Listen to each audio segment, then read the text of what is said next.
como hemos hablado muchas veces, no estábamos a lo mejor en los proyectos humanos, pero sí en los proyectos del cielo. Y eso es lo más extraordinario, eso es lo más extraordinario, ¿eh? Y toda etapa de la vida es extraordinaria para vivir con Cristo, es maravilloso. Cada etapa de la vida es preciosa para vivirla con la bendición de Dios. Y bueno, estamos hablando del Pentecostés, ¿no es cierto? Estamos hablando de un tema muy, pero muy importante en la palabra que nos compete a nosotros, ¿no? Que nos compete a nosotros. ¿Por qué? Porque en realidad siempre anhelamos más. Como iglesia, como cristianos, siempre deberíamos, ¿no es cierto?, ir a mucho más. Y el bautismo del Espíritu Santo es un antes y un después, es una obra tan poderosa y viene a gente comunes como nosotros, ¿no es cierto? Pero realmente que anhela, que está delante de Dios suplicando por una vida poderosa en el Espíritu, por cosas sobrenaturales, ¿no?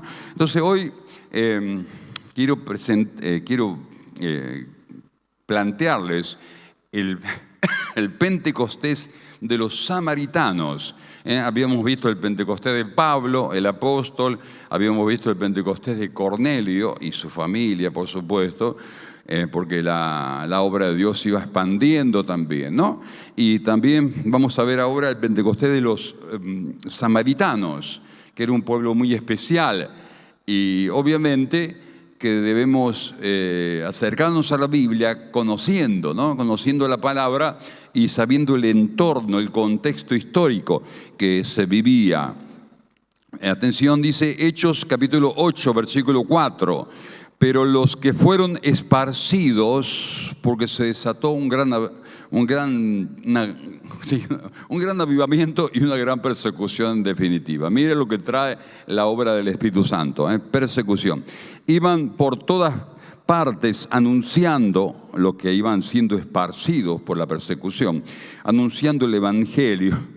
Entonces Felipe, descendiendo a la ciudad de Samaria, les predicaba a Cristo, y la gente unánime escuchaba atentamente las cosas que decía Felipe, oyendo y viendo las señales que hacía, porque de muchos que tenían espíritus inmundos, salían estos dando grandes gritos o voces, y muchos paralíticos y cojos eran sanados. Así que había gran gozo en aquella ciudad. Pero había un hombre llamado Simón que antes ejercía la magia. Atención, Simón dice que ejercía la magia en aquella ciudad y había engañado a la gente de Samaria, haciéndose pasar por algún grande. A este oían atentamente todos, desde el más pequeño hasta el más grande, diciendo: este es el gran poder de Dios. Y le estaban atentos al Simón, que era mago, ¿no? Porque con sus artes mágicas les había engañado mucho tiempo. Pero cuando creyeron a Felipe, que anunciaba el evangelio del reino de Dios y el nombre de Jesucristo, se bautizaban hombres y mujeres. Y también creyó Simón el mago, creyó también, habiéndose bautizado, estaba siempre con Felipe, y viendo las señales y grandes milagros que se hacían, estaba atónito. Cuando los apóstoles que estaban en Jerusalén oyeron que Samaria había recibido la palabra de Dios, enviaron allá a Pedro y a Juan. ¿A quiénes enviaron? Estos apóstoles iban a ser importantes para que el Pentecostés de los samaritanos se desatara. Fíjese qué interesante. O sea, obviamente se desprende de esto de que Pedro no era el líder. ¿Está bien? En la iglesia, así dice la palabra, que lo mandaron a Pedro. O sea que él no se mandó a sí mismo, que evidentemente dicen los estudiosos que Santiago o Jacobo, que es la misma persona, hermano de Jesús, era el líder de la iglesia en Jerusalén, que obviamente, ¿no es cierto?, habrá preguntado, ¿no es cierto?, discernido el consenso de la iglesia o de los apóstoles, y mandaron, dice, a Pedro y a Juan. Son todos detalles interesantes. ¿Por qué no? Porque habla de la historia y habla de la verdad del origen de la iglesia, ¿no es cierto?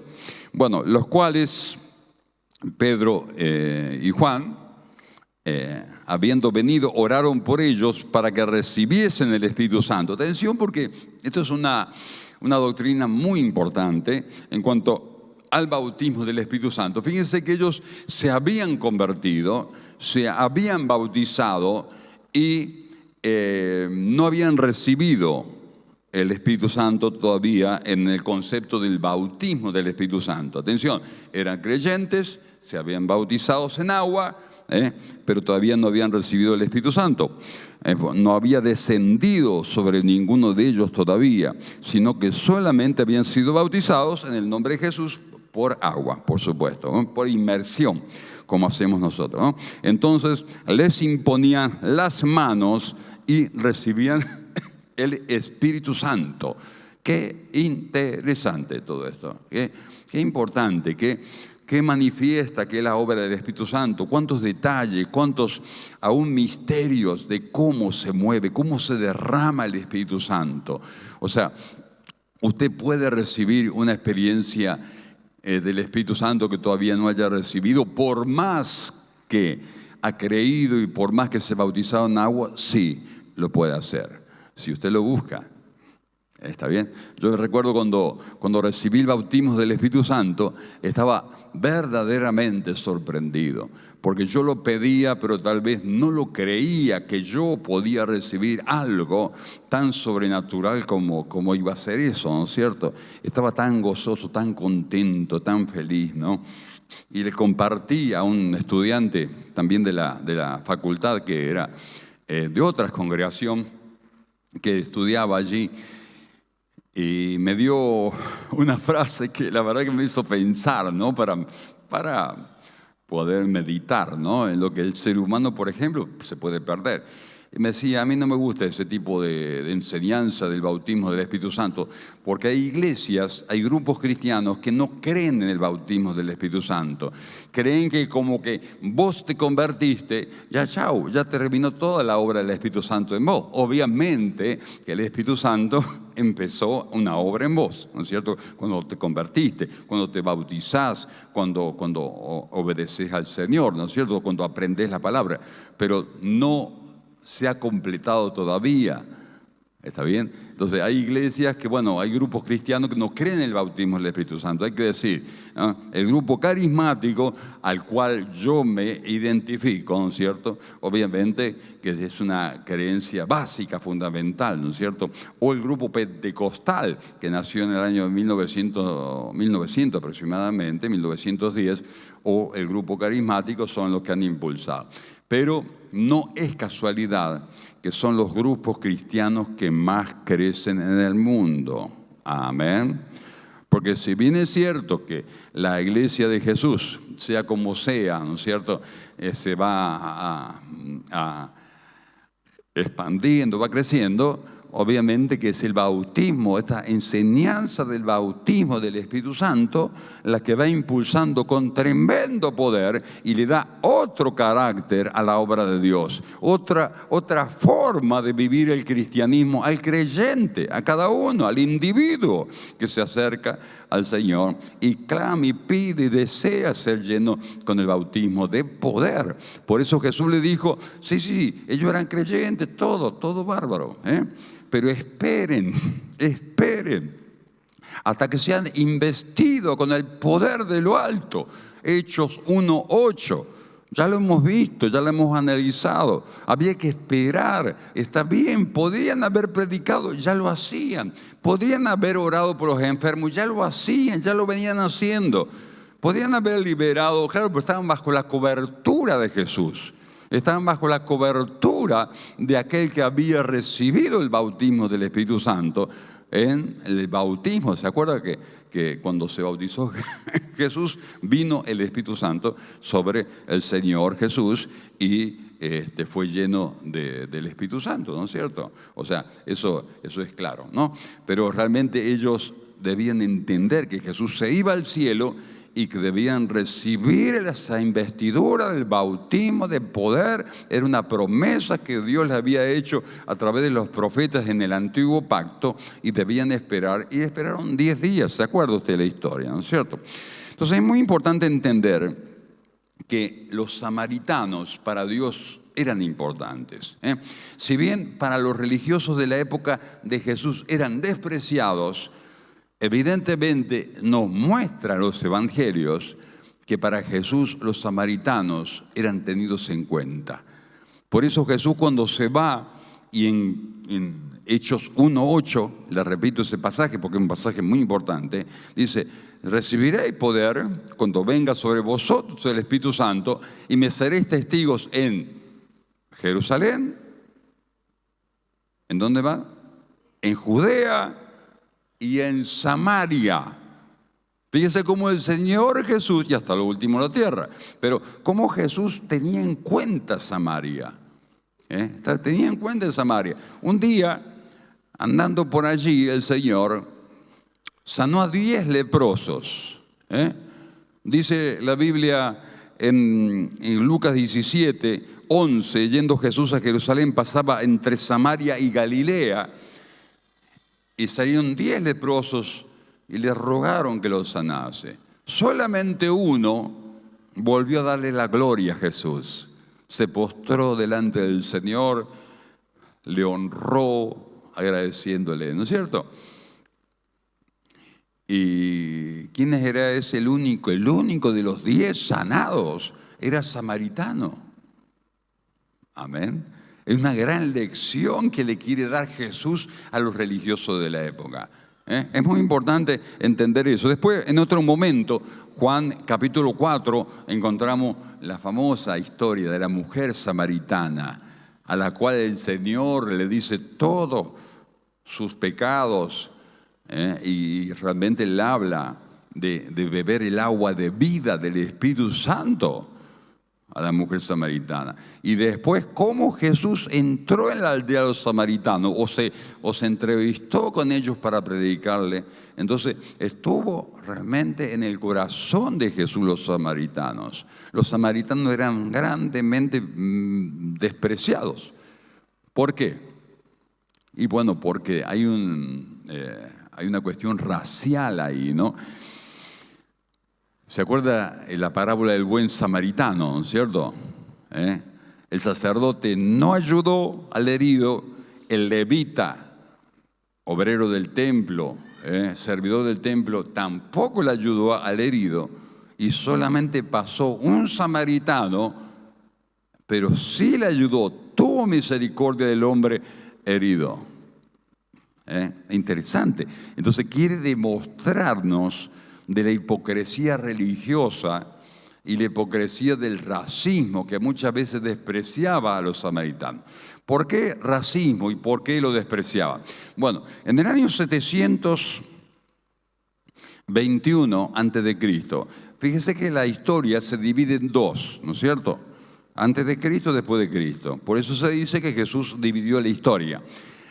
721 antes de Cristo, son muchos años, 700 años antes de Cristo, los asirios vinieron y conquistaron la parte norte de Israel, llevando a todas las tribus en el cautiverio, menos a 2, la parte sur de Judá y Benjamín. Las 2 tribus que se unieron, Benjamín y Judá, fueron las únicas que quedaron. Entonces, ¿qué pasó? Llevaron las otras 10 tribus allí a Babilonia, ¿no es cierto?, cautivas, y después, bueno, fueron liberadas, con los años fueron liberadas, pero se habían mezclado con pueblos paganos, se habían mezclado racialmente con pueblos paganos. Se han hecho estudios del ADN allí de los samaritanos, allí que viven actualmente en Israel, y se comprueba de que sí tienen un parentesco directo, un antepasado común con los israelitas judíos, vamos a decir así, del pueblo de Judá, de la tribu de Judá, y tienen un parentesco innegable, pero sí por la línea materna o el cromosoma de la parte materna, bueno, sería una cosa muy larga de decirlo, pero son una parte de la célula, la mitocondria, el ADN mitocondrial que determina la ascendencia materna. Es un estudio de ADN muy importante y muy avanzado, y que dice que parece ser que se mezclaron con mujeres que no eran del pueblo de Israel, ¿cierto? Entonces, en realidad, pero son descendientes obviamente, ¿no es cierto?, de Israel, de Jacob, de Isaac y de Abraham. Entonces, bueno, la cuestión es esa más o menos, ¿no?, para que usted se dé cuenta, pero ellos eran los samaritanos grandemente despreciados, pero bendito sea el Señor, que Él no desprecia a ninguna persona y que Él amó a los samaritanos y les envió a Felipe, el diácono, el servidor, significa diácono, para que predicara, un hombre lleno del Espíritu Santo. Entonces Él le predicó y el Espíritu Santo se manifestaba con gran poder.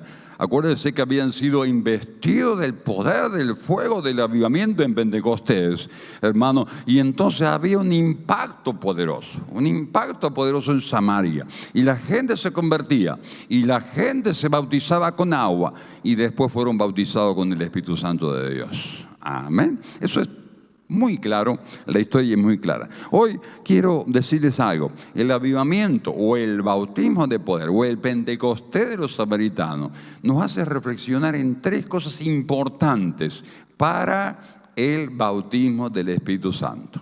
Atención, tres cosas muy sencillas que quiero sacar para que usted se lleve en su corazón y a su casa. Primero, que los eventos negativos nos sirven para crecer. Porque el que ama a Dios, hermano, Romanos 8:28, todas las cosas les ayudan para su bien. Amén. Y para bien en forma general, no solamente para su bien, para bien de la obra de Dios. Dice Hechos 8:4, los que fueron esparcidos iban predicando el evangelio y así llegaron, hermanos, perseguidos. La cuestión negativa que vivieron allí en la primera iglesia, la iglesia primitiva, como se puede decir, es la persecución. A nadie le va a gustar que lo arranque de su casa, ni tampoco de su tierra. Que lo hagan a la fuerza correr para que no los encarcelen o los maten. A través de la persecución se expandió el evangelio. Después de la muerte de Esteban, el mártir cristiano, primer mártir cristiano, empezó una persecución extraordinaria, algo muy feo que nosotros no conocemos en Argentina, ni tampoco en Occidente. ¿Está bien? Muy importante que entienda eso. Por medio de una cuestión muy fea, la persecución, llegó el evangelio a Samaria. Tal vez no hubiera nunca llegado el evangelio en esa época a Samaria, si no Dios hubiera permitido semejante cosa. Expandió la obra del Señor a través de impulsar a la gente. Salió corriendo de Jerusalén y alrededores, hermano, y así llegaron a predicar a regiones lejanas. Entonces es muy importante entender eso. En la vida cristiana, no todo lo negativo es tan negativo. Amén. Y Dios va a usar aquellas cosas para impulsar nuestro crecimiento espiritual. ¿Qué opina usted? Ahora, yo le voy a decir algo. Hay una tendencia, aún en el creyente, aún en el líder, a victimizarse con las cosas negativas que le pasan. Esto es contraproducente para recibir el bautismo del Espíritu Santo. Es contraproducente para que el Espíritu Santo nos use con poder. ¿Qué pasaría si Felipe hubiera tomado una decisión negativa en su vida, y al final soy cristiano, y al final soy un siervo de Dios, y al final soy Felipe, el lleno del Espíritu Santo, y al final me pasa esto, me tengo que ir de mi tierra, de mi parentela, de mi casa? Se hubiera victimizado. Pero no, ellos aprovecharon la oportunidad Como tantas veces me han dado testimonio, usted sabe, pastor, que estuve internado. ¡Qué sorpresa! ¿Qué te pasó que estuviste internado? No sé, tuve un problema, me tuvieron que operar, póngale, una cosa así. ¡Qué bárbaro! Le digo, yo no sabía, hubieras avisado. Bueno, pero usted sabe, pastor, cómo prediqué en ese hospital, cómo Dios me utilizó. Así es la obra del Espíritu Santo. El creyente que se pone negativo con las cosas feas de la vida, porque siempre puede ocurrir algo que parece tan negativo, amado.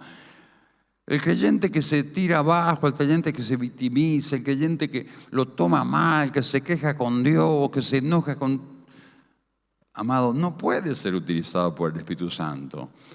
La obra del Espíritu de Dios en Samaria llegó por personas que dijeron, bueno, Señor, bendito sea tu nombre, gloria a Dios por todo, permite la persecución, por algo debe ser. No se quedaron ahí postrados, atemorizados, corrieron sí por su vida, pero en el camino iban predicando que Cristo era el Salvador, era el Señor, era aquel que murió en la cruz del Calvario y había venido a darles vida. Por eso usted tiene que entender eso. Amén. Cuando estemos en la presencia de Dios, allí llanto no habrá, dice el Apocalipsis, ni tristeza, ni dolor. Dios enjugará toda lágrima, todo sufrimiento. Pero mientras estemos en la tierra, la dificultad puede venir. Ojalá que no. Pero cuando venga, confíe en el Señor. Pero cuando venga, confíe en Cristo. Amén. Alguien que me diga amén, hermano. Amén. O sea, mire, si usted se atreve a cumplir la palabra de Dios, no por lo que entiende, sino por obediencia nada más. Porque dice la palabra del Señor en un pasaje tan precioso, yo lo puse acá en la Nueva Traducción Viviente, 1 Tesalonicenses 5:18, de la Nueva Traducción Viviente. Sean agradecidos en toda circunstancia, dice acá, mira qué lindo. Pues esta es la voluntad de Dios para ustedes. Sean agradecidos en toda circunstancia. ¿Entendió eso, no? En toda circunstancia. Pues esta es la voluntad de Dios para ustedes. Los que pertenecen a Cristo, no apaguen al Espíritu Santo. Porque una de las maneras de apagar al Espíritu Santo es, hermano, dejar de alabar a Dios, dejar de confiar en el Señor. Viene la cuestión negativa, la persona empieza a perder el gozo, pierde la paz, pierde la alabanza de su boca a Dios. Sean agradecidos en toda circunstancia. Esta es la voluntad de Dios. Para los que pertenecen a Cristo Jesús. No apaguen al Espíritu Santo. O sea, ¿cómo se apagará el Espíritu Santo? No siendo agradecidos por todas las circunstancias. La conclusión es muy sencilla, ¿no es cierto?, de este pasaje. Pero es una de las palabras menos obedecidas por el cristiano. Sea agradecido por todo. ¿Se anima usted? Agradezca por todo. ¿Sabe cómo el Espíritu Santo va a venir a su vida? Dios se va a magnificar en su vida. Y usted va a ser el candidato firme, aunque usted no lo sienta, ¿no? Porque por ahí no lo sentimos. El candidato firme de recibir esa investidura de poder. Porque le agradece con su boca y con sus actos, con sus actitudes al Señor por toda circunstancia. Amén. ¿Se va a acordar? En realidad, la persecución fue algo muy negativo que se convirtió en algo muy positivo. ¿Por qué? Mire, nadie habrá salido de su casa corriendo, hermano, por su vida, porque capaz que lo mataban como a Esteban, que lo apedrearon hasta la muerte, y habrá sido algo muy gozoso, ¿no es cierto? Pero lo que acabamos de leer, allí en el versículo 8 de ese capítulo de Hechos de los Apóstoles, dice que había tanto gozo de la obra del Espíritu Santo gracias a la predicación de Felipe. de los milagros, de las liberaciones que había. O sea, la negatividad de la persecución se transformó en gozo. En Samaria la gente estaba gozosa. Por eso Dios transforma nuestro lamento en baile. Amén. Tenga confianza en el Señor. No se queje. Honra a Dios a pesar de que no entiende las circunstancias o el proceso. Dé gloria al Señor. Amén. Jerry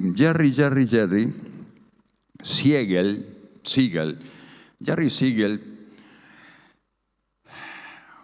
fue el que inventó el famoso personaje de historieta, famoso en todo el mundo, ¿no? No hay nadie acá que seguramente no sabrá de quién me estoy refiriendo, ¿no es cierto? ¿A quién me estoy refiriendo?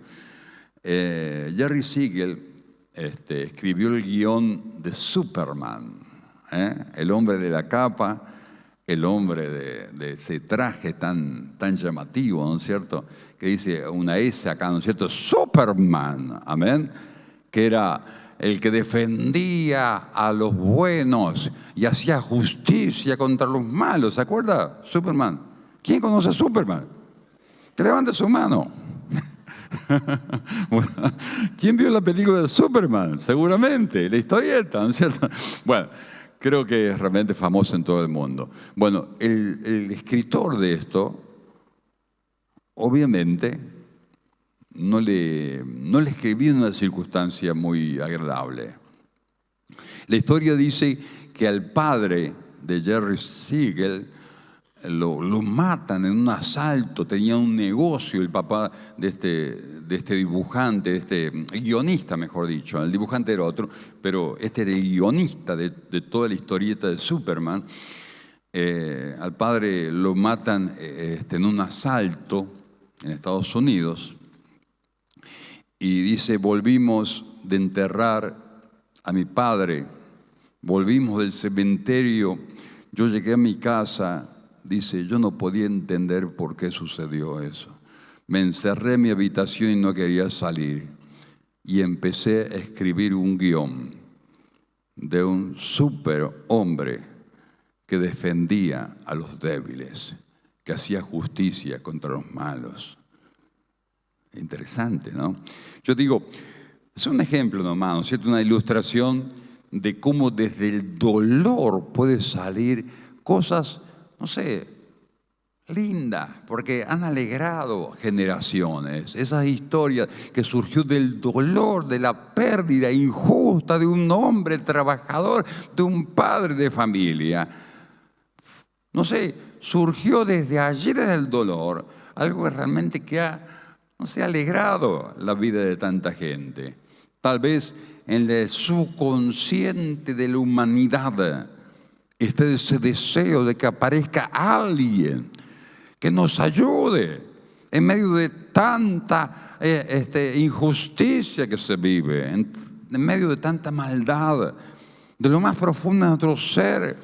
No hemos sido creados para semejante cantidad de injusticia que vivimos en el mundo. Dios nos diseñó para otra cosa. Por eso siempre habrá un planteo en lo profundo del ser y un sufrimiento. Decir, Señor, ayúdame. Y el ser humano lo ha canalizado y muchas veces lo ha canalizado mal.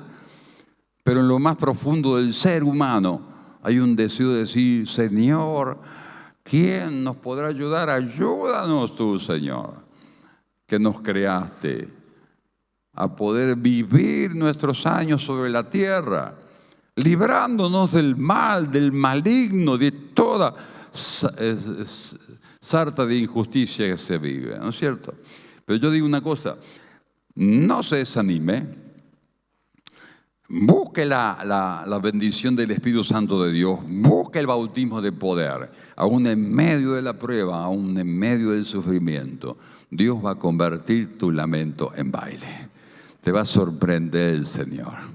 Amén. Y siempre ha sido así. Lamentablemente, en realidad hemos dado lugar al pecado y el pecado ha traído sufrimiento, por supuesto. Pero puede ser, si nosotros lo canalizamos bien, buscando la bendición, la protección, la ayuda de Dios, podemos canalizarlo bien y podemos ver la gloria del Señor. Ellos fueron perseguidos, desarraigados de su tierra, pero Dios tenía un plan. Amén. Y gracias a Dios por aquellos líderes que no se desanimaron. Segundo, está totalmente relacionado el bautismo del Espíritu Santo y la predicación de la palabra, pero no de cualquier forma, sino predicar un evangelio de poder. Prediquemos un evangelio de poder, porque no depende de nosotros, porque depende del poder del Espíritu Santo de Dios. Amén. Nosotros no somos llamados a predicar lo que a nosotros se nos antoja, sino lo que Dios nos enseña en su palabra. ¿Y a qué me refiero con evangelio de poder? Un evangelio pleno, completo, como Jesús los enviaba a sus discípulos, que los enviaba a predicar y también a sanar y a liberar de endemoniados, a liberar a la gente que estaba oprimida por el demonio. Entonces, hermano, eso es un evangelio de poder. Ellos no podían concebir otra manera de predicar. Entonces, si nosotros queremos recibir, si no recibimos el bautismo de poder, no importa, hagámoslo en fe. Está bien, hagámoslo en fe. Pero creamos, abrámonos el corazón al evangelio de poder. ¿A qué me refiero con evangelio de poder? Y creo que hay una palabra acá preciosa que va a poder enseñarnos. Un versículo, Romanos 1:16. Porque no me avergüenzo del evangelio, porque es poder de Dios. ¿Para qué? Eso decía el apóstol Pablo. No me avergüenzo del evangelio, porque es poder de Dios. ¿Para qué? Para salvación de todo aquel que en él cree. Al judío primeramente, después también al griego, etc. ¿no? O sea, ahí la clave está en la predicación del evangelio, en el poder que tiene el evangelio, en el poder que se desata con nosotros predicamos el evangelio. Y ahí está la clave, porque es poder de Dios para salvación. El evangelio es poder de Dios para salvación. Esa palabra salvación nos ayuda a entender el poder del evangelio, y nos ayuda a entender cómo debemos predicar el evangelio. ¿Qué tenemos que hacer? ¿Cuál tiene que ser nuestra actitud? Porque a lo mejor, hermanos, muchos nos criamos espiritualmente sin que nos hayan explicado esto. Entonces es muy importante. Esta palabra salvación, es poder de Dios para salvación. Esta palabra salvación en el griego es soteria, que está emparentada con otra palabra también que se usa, soso, ¿no es cierto? Que ahí viene soteria. Es rescate, seguridad, física y moralmente, dice el diccionario del griego. Soteria significa salud, salvación, salvador, salvar, liberación, libertad. Entonces, cuando estamos predicando el evangelio, le estamos diciendo, mire, tenga confianza, hay una buena noticia, hay alguien que se llama Jesús que vino y murió para que usted tenga seguridad, salvación, salud, que tenga usted liberación, que sea librado, sanado y salvado. Amén. Ese es el evangelio de poder. Ese es el evangelio completo. ¿Por qué? Porque muchos hemos recibido un evangelio mezquino, como que en realidad era para la vida eterna. Alegrate, conformate, quédate ahí tranquilo, y porque es para salvación nada más. ¿Y cuál es salvación? Eterna. Entonces esperemos nomás partir. Algunos cristianos deseaban partir para gozar de la salvación, pero después nos dimos cuenta que, hermano, esa soteria, esa salvación también era para acá, que era liberación también, que era sanidad también. ¿Está bien? Entonces, este es el evangelio de poder. Entonces, ahí es donde entra el bautismo del Espíritu Santo. Porque si yo voy a confrontar los poderes de las tinieblas, necesito el poder del Espíritu Santo. Si yo voy a confrontar el poder de la magia, fíjese que Simón el mago se convirtió. ¿Usted se cree que se convirtió porque le resultó simpático y qué labia que tenía Felipe? No, amado. Era por el poder del Espíritu Santo. Nosotros nunca podremos llevar el evangelio como debemos llevarlo si no lo hacemos con poder y si no recibimos ese bautismo, esa impartición de poder, esa llenura, esa presencia poderosa en nuestra vida. Entonces, ahí está la clave. Nosotros no podemos llevar a esta sociedad los milagros y decirle, miren, hay un Dios de poder que ha venido a ayudarnos, a fortalecernos, a consolarnos, a sanarnos interiormente. Y por supuesto a darnos la vida eterna. Y por supuesto a darnos la vida eterna. Amén. Entonces de repente Simón el mago, que había engañado durante tantos años a tanta gente con sus poderes mágicos, de repente se bautizó. De repente creyó. ¿Se da cuenta? Entonces, no podemos ser mezquinos en cuanto a la predicación. ¿Por qué digo ser mezquinos? Porque por no buscar a lo mejor, por no buscar de verdad, por ser en ese sentido cómodos, entonces predicamos la salvación eterna nada más. Es lo más fácil, ¿está bien? Es lo que más cómodo.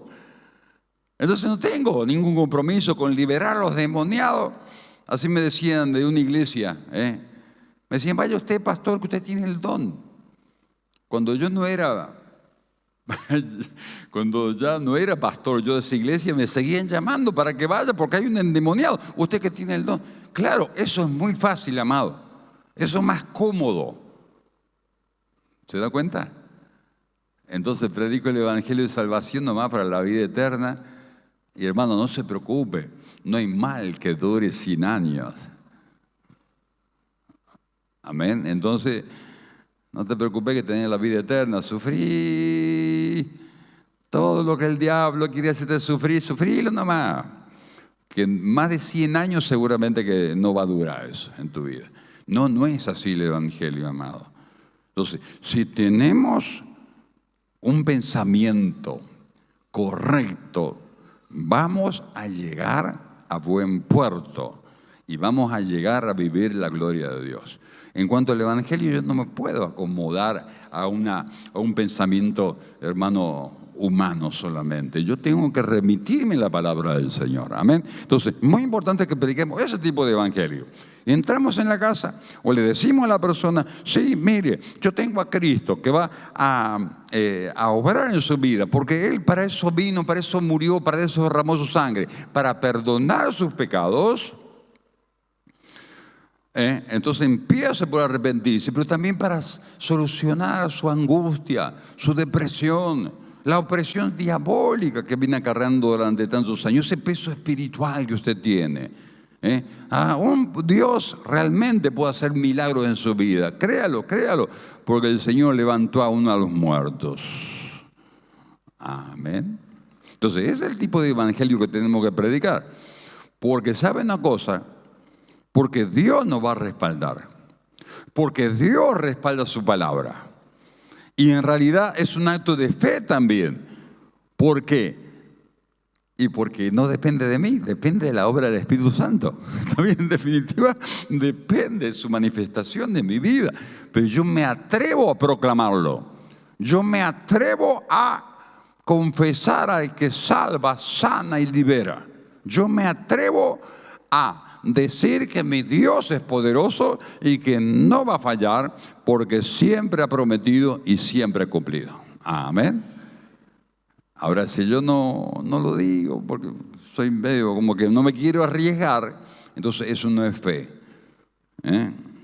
Eso, digamos, roza la ofensa a Dios, pues no estoy confiando en el Señor. Entonces estoy haciendo lo más fácil, nada más, lo que menos me compromete. Entonces, atrévase a predicar un evangelio de poder y el Espíritu Santo va a decir, este es buen candidato.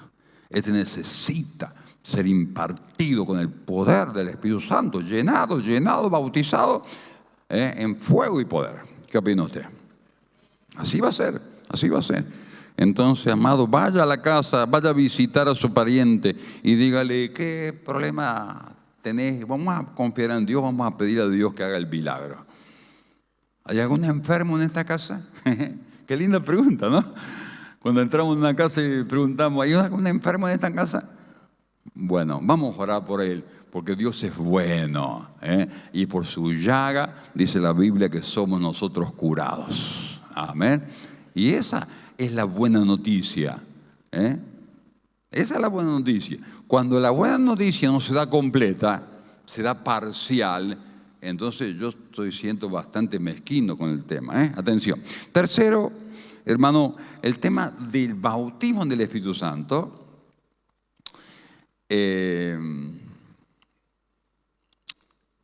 Realmente yo digo que va por un lado y la sanidad del alma va por el otro.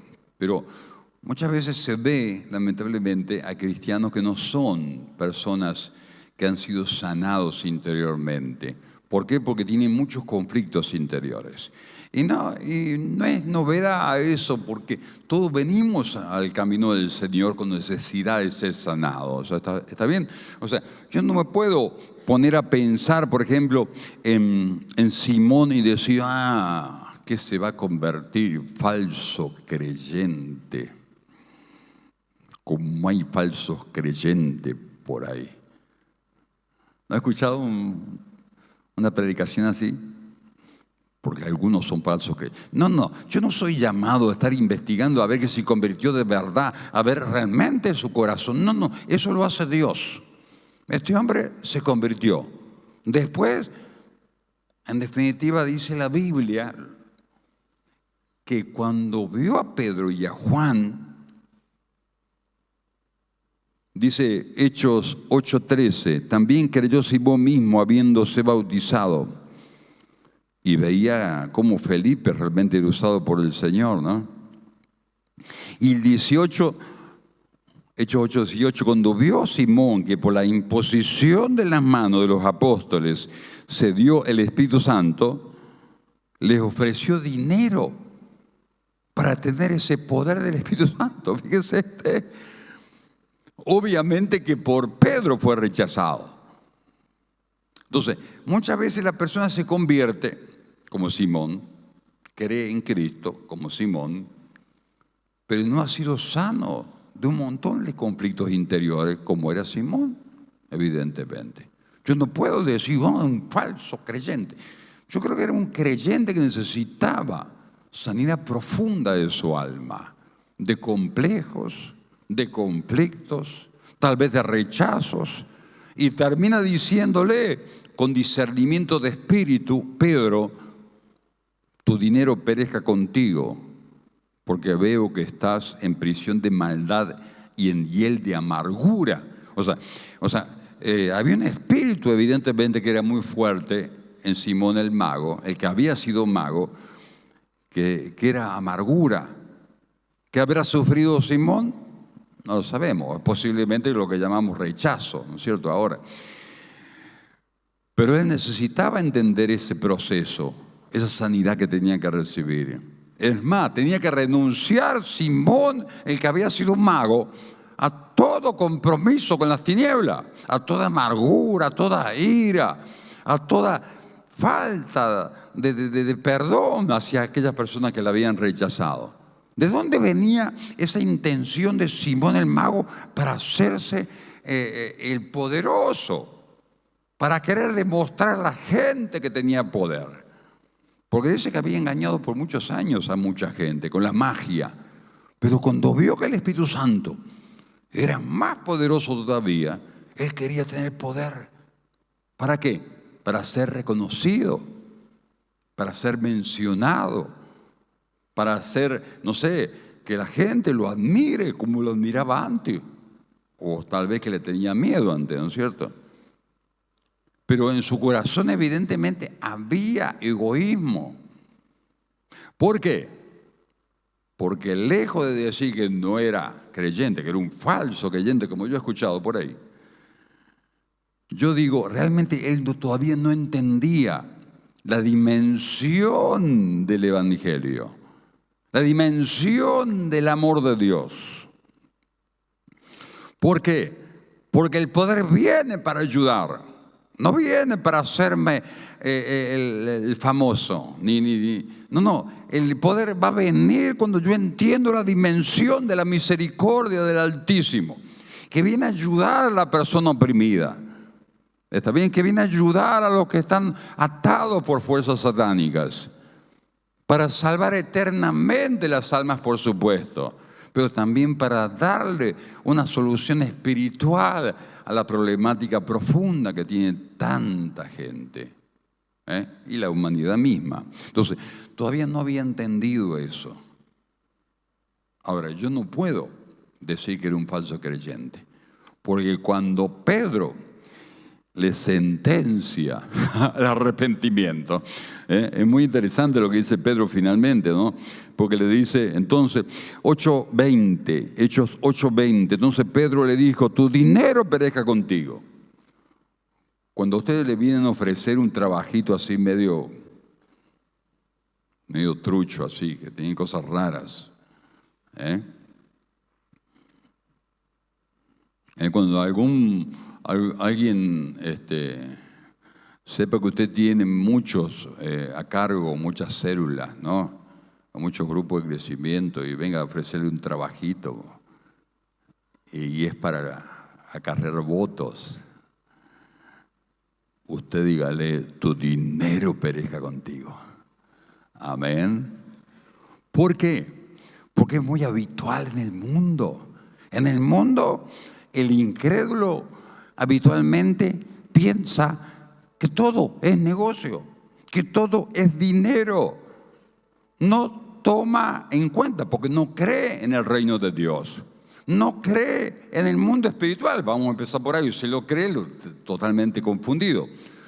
Pero verdaderamente lo que no sabía Simón, la confusión que tenía, es que lo más precioso de la vida, que es Dios y las cosas del reino de Dios, no se compra, no se vende. No hay dinero, no hay dinero terrenal, no hay tesoro, no hay nada que pueda adquirirlo. Lo que no entendía Simón es lo que mucha gente no entiende y mucha gente se confunde. De que verdaderamente, si bien es cierto que la palabra de Dios habla de las riquezas terrenales, pero dice que todo es de Dios, el oro, la plata. Y en realidad en Dios está la victoria contra las maldiciones financieras, dice la Biblia. En Dios está la victoria para avanzar con su ayuda y con la sabiduría que Él nos quiere dar, ¿no es cierto? Dios habla de eso, de ese tema no lo oculta para nada. Pero lo que yo tengo que saber es que realmente lo más precioso, lo más valioso, el tesoro más grande que puede tener un ser humano, no se compra ni con oro, ni con plata, ni con influencias. Que para ser feliz en la vida, hermano, lo principal que tenemos que tener es la presencia del Espíritu Santo de Dios. Porque Él nos cambia, Él nos transforma, Él nos ubica, Él nos alumbra, Él nos da inteligencia, nos da discernimiento, nos da comprensión cómo salir adelante. Por más que estemos en el pozo más profundo, el Señor nos va a sacar a victoria. Amén. Simón no entendía que no es que debía tener el poder del Espíritu Santo para que ahora sí lo respeten, para que ahora sí lo amen. Yo mandé a comprar, yo creo que le conté, gracias a Dios que, bueno, ahora se puede comprar internacionalmente, ¿no? Un librito que yo tuve hace muchos años y no lo consigo acá en Argentina, no lo consigo ni aún en España. Yo estuve investigando, entonces lo mandé a comprar, ¿no? Internacionalmente. Y es el testimonio de una bruja. Y una de las cosas que ella dice, es muy poderoso ese libro como testimonio. Era bruja, pero se convierte a Cristo. Y ella decía, en el libro yo recuerdo que contaba que ella quería tener poder. Como creo que todo brujo en realidad quiere tener poder, pero un poder egoísta, para que todos la respeten por fin en la vida. Pero cuando ya tenía todo el poder de Satanás, aparentemente, a su disposición, imagínense que se podía hacer invisible. Ese es el testimonio que él ya tenía. Se dio cuenta, atención, tenía el poder, pero se dio cuenta que nadie la amaba.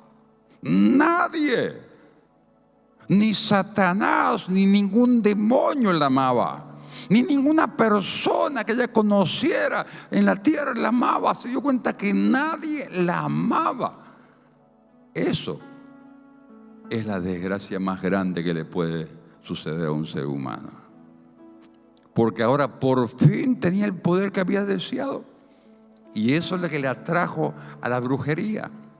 Pero, amado, el poder más grande, hablando de poder, está en el amor de Dios. Está en entender el amor de Cristo que le llevó a la cruz del Calvario. Entender el amor inmerecido que el Señor ha derramado en nosotros. ¿Por qué? Y porque nos quiere ayudar. Nos quiere levantar y sacar de las tinieblas. Amén.